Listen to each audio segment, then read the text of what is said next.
hearts of men. The Shadow knows. The Shadow, a serious character who devotes his life to righting wrongs, protecting the innocent, and punishing the guilty, is in reality Lamont Cranston, wealthy young man about town, student of science, and master of other people's minds. Using advanced methods that may ultimately become available to all law enforcement agencies, Cranston is known to criminals and evildoers as the Shadow. Never seen, only heard, as haunting to superstitious minds as a ghost, as inevitable as a guilty conscience. Cranston's friend and companion, the lovely Margot Lane, is the only person who knows to whom the unseen voice belongs. Today's story, Murder in E-flat.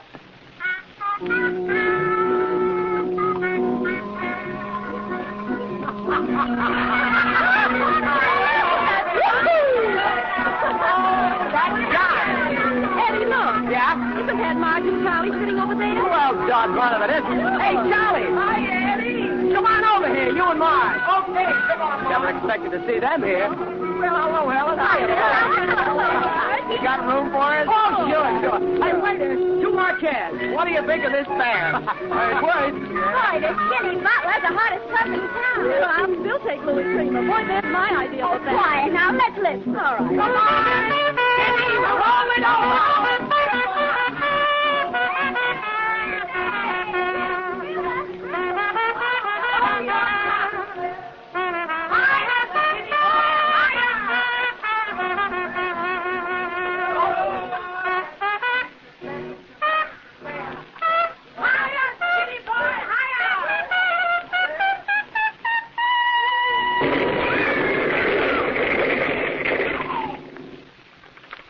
Hello?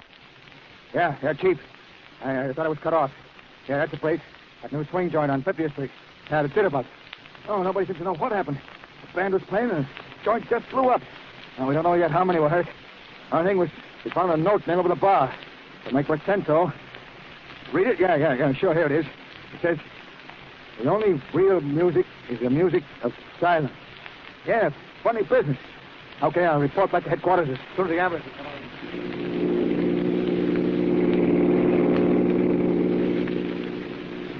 Go on, Henry. Pass that car in front. But, my dear, I can't without crossing that white line, and besides... Oh, now, then make him pull over. Oh, Henry, blow your horn. But you're not supposed to blow your horn in the city, my dear. You know that. The Anti-Noise Committee says I don't care what the Anti-Noise Committee says. Blow your horn and make that fellow get over. Just as you say, my dear.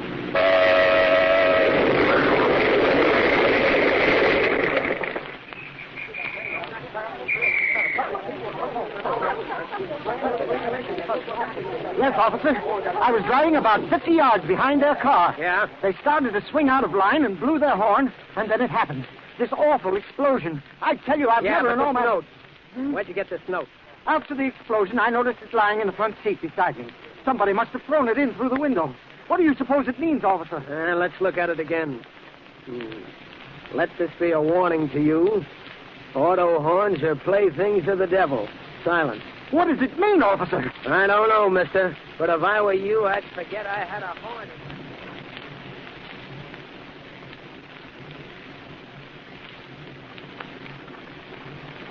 You know, Margot, there's something very peculiar about these bombings. Mysterious explosions, I believe the paper here calls them. There's another one last night. You mean that freighter that blew up in the river? Yes, Lamont, I was reading about it. And the paper says they found a note nailed to a nearby dock. Something about silence is the golden token of true peace. Odd. It sounds like some crank. Yes. Odd and sinister. Silence. That word has appeared in every note. Silence. The only other clue that has been found at all three bombings is a piece of U-shaped metal. Now, I wonder if... Margot. Yes, Lamont? You know what a tuning fork looks like, don't you? Why, certainly. It's shaped like a U. Exactly.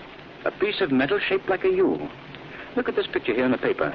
Divers found that in the hold of the bombed freighter. Yes, it certainly looks like a tuning fork, all right, but I don't see what... Neither do I, Margot.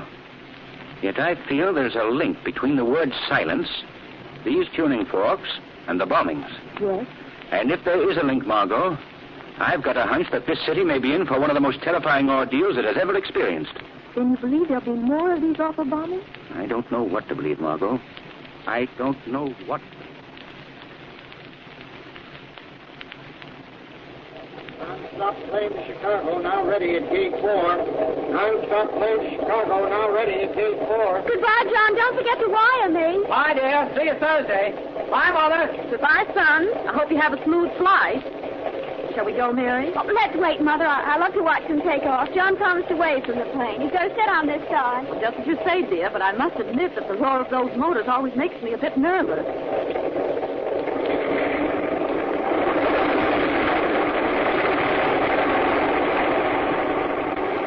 There he is, Mother. There's John. Bye, John. Bye.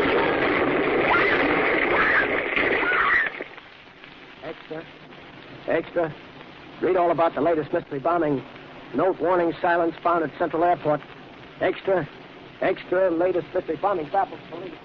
Sergeant, you say Traffic Officer O'Grady found this bomb? Yes, Commissioner Weston. We're stuck in a refuse basket. And this note here was pasted on the police phone box next to the basket. Oh, I see it. The roar of traffic is a roar of doom. Silence. Silence. Silence. And infernal words put in every note we found. Yes, sir. What's the laboratory report, Sergeant? What explodes the bomb? The bomb's attached to a photoelectric cell.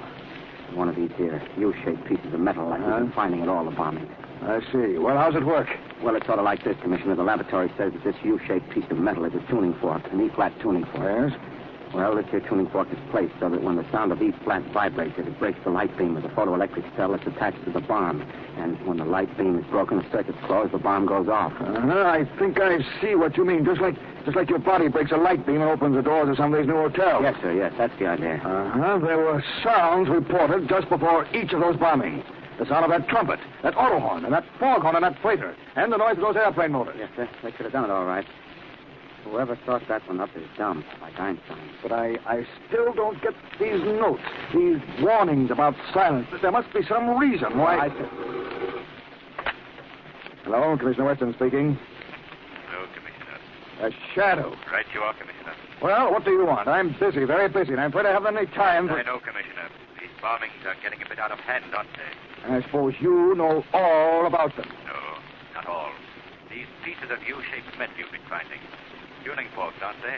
How did you know that? Never mind. Aren't they? Yes. At least that's what our laboratory calls them. E-flat tuning forks, hooked up to a photoelectric cell attached to the bomb. When the sound vibrates the fork, it passes in front of the cell's light beam, and that... And that closes the circuit and explodes the bomb. Very neat, eh, Commissioner? Very. Anything else I can do for you? Just one thing more, Commissioner. Yes? Do you realize what all this means? Why, of Each course of the notes has contained the word silence. You must broadcast a general warning to the city at once. Use the radio, use the newspapers. Use any means at your command. But warn the people immediately that there must be absolute silence until the murderer is caught. They must not play any musical instruments, blow their auto horns. In fact, they must not do anything to make a loud noise of any kind that might set off another of these tuning fork bombs. For the penalty may be death.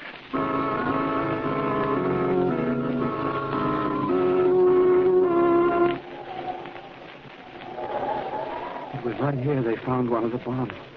Hidden in one of these trash baskets. Yeah. Imagine it right here at one of the busiest corners in the city. I tell you, it's enough to give you the creeps. Certainly is. Look up the avenue there. Here it is the middle of the day and not a car in sight. Boy, I haven't had my car out of the garage since the police commissioner broadcast that warning. Think of it. He said even a squeaking brake might send you to Kingdom Come. Well, I can tell you, Kingdom Come would be better than this.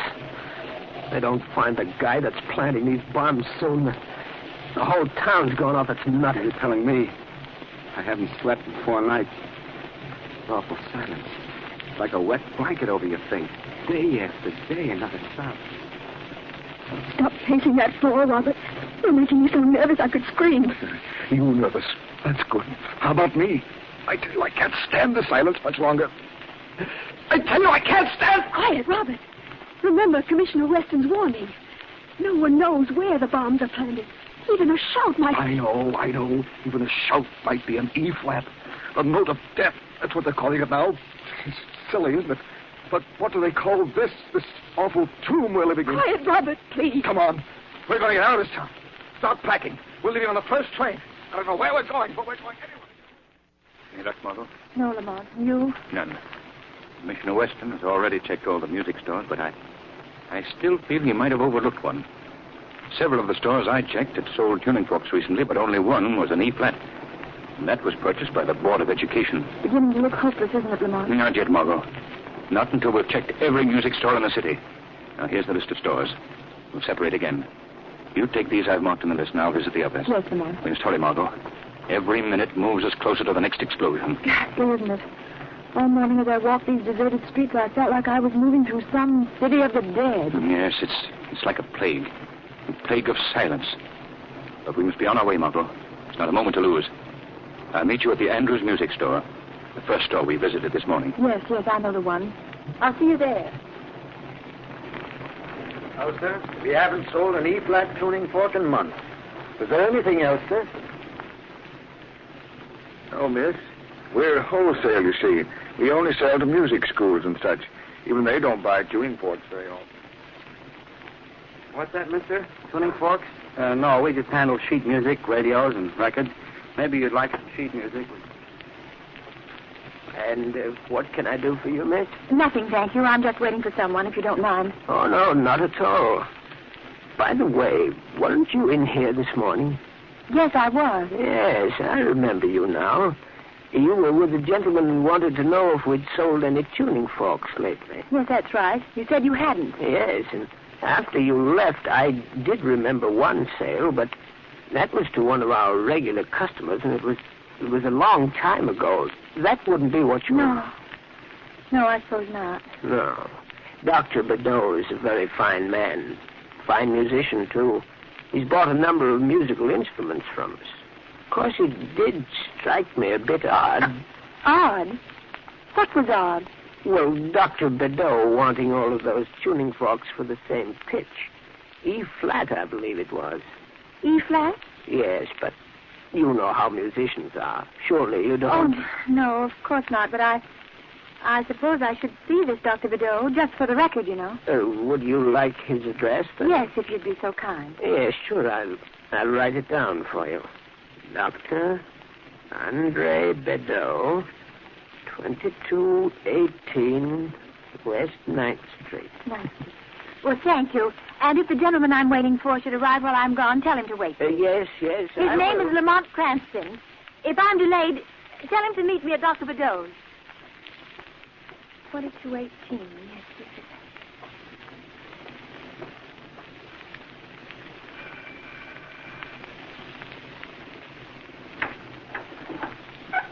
Yes? Dr. Bedeau? Yes, that is right. Dr. Bedeau, Doctor of Music, Bachelor of Arts. And you, my dear?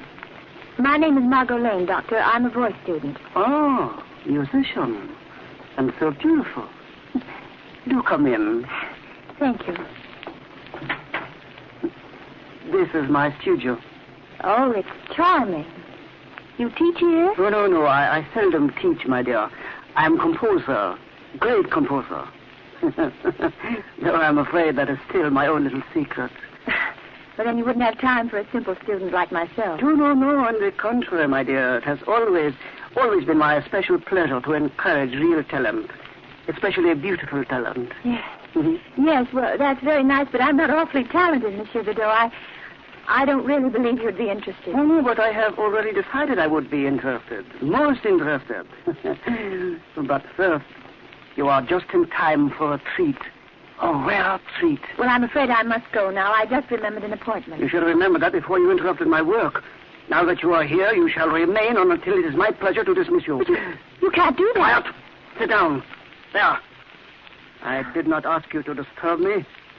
But now that you are here, you shall share a secret with me. You like secrets, no? Most young women like secrets, but can't keep them. I rather think you shall keep this one, my dear. Sheriff. Yeah, what is that? What did you say? What?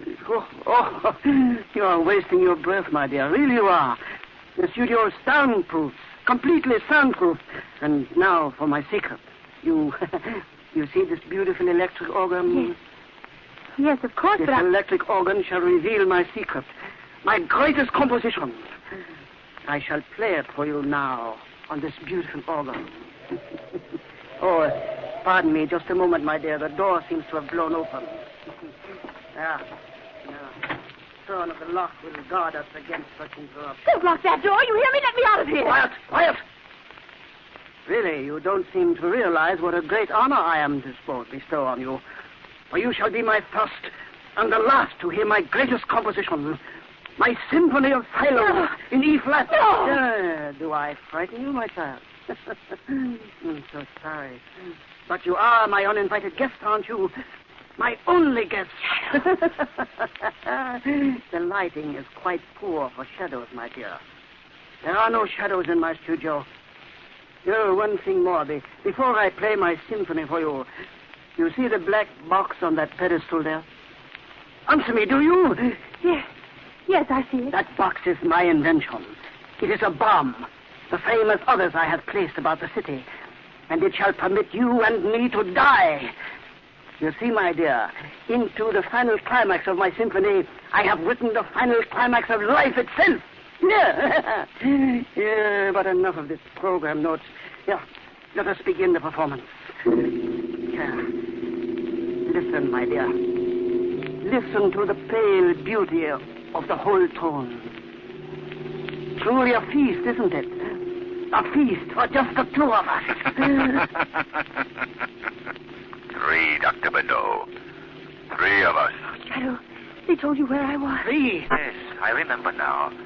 Very clever of us, wasn't it, Bedeau? Yeah. And another we planted behind the Timer's Bell in the Sports Armory. Oh, but of course. How stupid of me to forget. And the third in the Grand Terminal. 3 noisy places, without a doubt. Yeah, but noisy no longer. The city is as silent as a tomb. And so long as it remains silent, so too will the bombs. Yeah, but now my symphony reaches its climax. My work is finished. Listen to the compelling beauty of the finale. Hear those whole tones marching up. Yes! It is the work of a master. I, Bedeau, the greatest of them all. And now the final suspension. And the final retribution. The finality of my symphony in silence. In E flat.